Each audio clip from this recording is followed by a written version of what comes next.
Kawentanam Pariwisata Bali ketarke jagi sayan becik ring warsa kalih tali pelekutus puniki.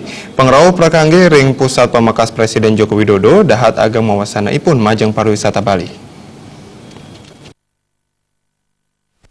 Praktisi pariwisata Gusti Agung Ayu Trimapo Yuda mawasang yening erupsi Gunung Agung ninten ageng mejantan pariwisata Bali ring warsa kalih tali pelekutus jagi sayan becik. Sandukan sampun keijen jaminan keamanan saha pada prakangge ring pusat kantos ring Presiden Wiedin Wakil Presiden Rau ke Bali sani nyenayang Bali aman. Dani ngawahin promosi pariwisata sani kelasana pemerintah kedua negara pindah ke pengupaya sani dat becik.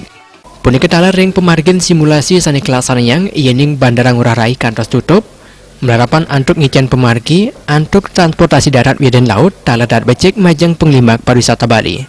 Untuk punika wisatawan kapriang ninten ajreh rauh masa sanjan ke Bali. Ketiga, erupsi Gunung Agung sekalipun selama itu tidak begitu seperti diprediksi bisa agak meredam dan orang akan lebih excited untuk melihat vulkano yang sedang aktif itu.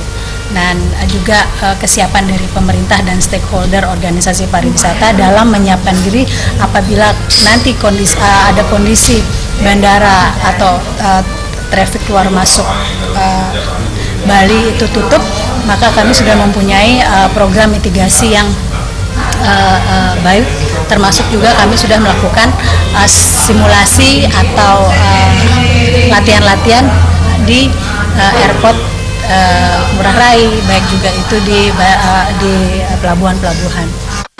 Samian anggering Bali talat kapriang mandengicen gatre sani patut saha mendasar awidan wisatawan sayawaki uning ring kuentanani sani wentadeng Bali. Jaya Kesuma Bali TV.